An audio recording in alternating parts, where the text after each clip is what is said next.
duket apo jo? Shiko, përveç se, unë këtë po ju thoja, përveç se betejës politike të krerëve, kryetarit opozitës dhe kryetarit mazhorancës, betejë politike nuk shikoni. Edhe në fakt, betejën politike po e mbajnë në kuriz kandidatët e listave të hapura, me ndonjë përjashtim të këtu. Kjo jo për çështje të politike apo natyrës, është vetë sistemi që e imponon këtë gjë. Pra, kemi 12 njerëz që janë totalisht relaksuar në Tiranë nga dy kampe dhe kemi 37 të tjerë në një luftë përgjakshme për të fituar edhe një vot.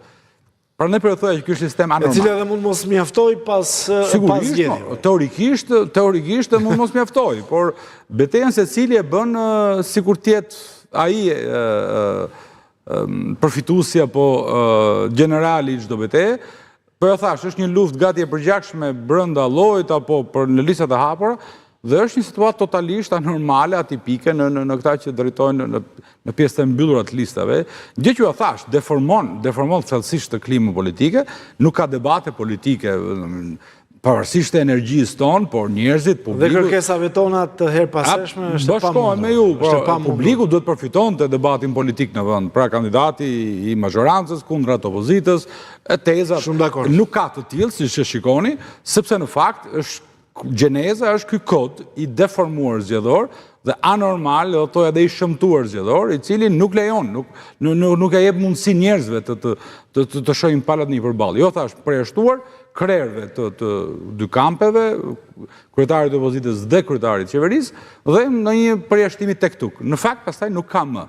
Dhe kjo është një mundësi e humbur për vendin. Prandaj u them që ky kod zgjedhor në mënyrë absolute duhet ndruar nga duhet menduar për ta ndruar nga data 12 maj e mbrapa. Të shohim. Çollaku, objektivi që ka Partia Demokratike në 12 maj, pra kur të hapen kutitë e votimit do numërohen.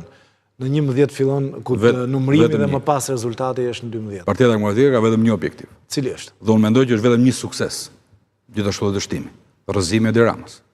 Në rast se kjo nuk ndodh, në rast se ndodh është sukses politik. Në rast se nuk ndodh, dështim politik.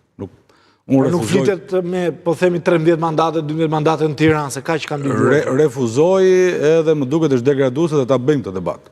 Do të jemi të ndershëm, objektivi jonë, ne këtë betejë jemi për të rrëzuar Edi Ramën, jo për të shtuar numrin e mandateve në opozit, sepse s'ka kuptim asnjë mandat në opozit, në rast se ne nuk arrim dot të realizojmë suksesin politik për veten, për opozitën, për mbështetësit tanë dhe për njerëzit. Pra, suksesi i ynë matet me një goditje. Rrëzojmë apo jo Edi Ramën në 12 maj.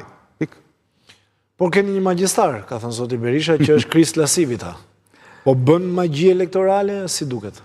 Shiko, të them diçka, unë jam... Ti një mirë marrëdhënie ndërkombëtare. Unë jam mirë njeriu i duhur për këtë pyetje kam shtypur.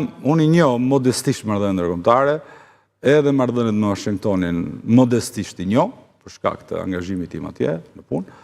Unë mendoj që patjetër përfshirja e strategut të presidentit Trump në fushatën e Partisë Demokratike është një ndër shenjat, një ndër provat se Partia Demokratike ka normalizuar tani më marrëdhëniet me Shtetet Bashkuara të Amerikës. Gjë që e cila nuk kishte, nuk ndodhte para 1 apo 2 apo 3 vitesh. Përsa i përket çështjes fushatës, duhet të jem fare i ndershëm e sinqert me ty, me publikun. Fushatën time, unë dita bëj besoj më mirë në terrenin tim, ku do të takoj, se sa gjdo këshilltar i huaj që mund më vi. Sigurisht, vlen në mesazhet e mëdhaja, në mesazhet politike, mesazhin makropolitik që mund të prodhoj, apo stilin, por më beso tani më në Shqipëri mi bërë gjithë ekspert fushatas dhe strateg fushatash. Çollaku, ku je i deleguar, pra si zonë, si funksionon Partia Demokratike, si e keni ndarë, pra jeni në një njësi, në dy njësi, apo në gjithë qarku? Kemi bërë një përpjekje për të përshtatur të sistemit, problematik, më thënë drejtën. Unë mbuloj bashkë me 2 kolegë të mi, 2 zonë elektorale, si thua mbajmë në mbikëqyrje politike, por fushata është e hapur totalisht në gjithë qarkun, unë bëj fushat nga Kavaja, Vora, Rogozhina, Kamza, Paskuqani dhe totalisht Tirana.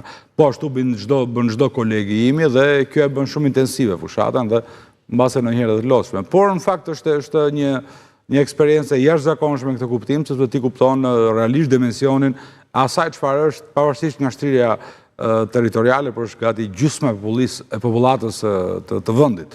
Kështu që është një fushat shumë komplekse, takon njerëz me backgrounde të ndryshme, përjade të ndryshme, gjëne sociale të ndryshme, ti bën fushat edhe në Kamës dhe brenda ditës duhet takohesh edhe me zemrën e Tiranës, si kundër të shkosh pasaj në darkë në Vorë, dhe të kthesh prapë shkosh në periferi të Tiranës pra afërdajtit, pra shumë komplekse, është me shumë ngjyra si fushat.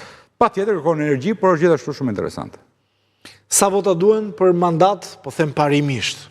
Nuk mund ta përcaktoj. Nëse gjithmonë kalohet 12 që listës nuk mund ta përcaktojmë sot. Unë nuk besoj se ka një shifër, ajo varet nga numri i votuesve, ndarja mandateve, mund shkojë 10, 12, 13, 15, kjo nuk ka një parashikim, dhe në fakt unë paktën personalisht as nuk po e mendoj këtë gjë, fushata është total.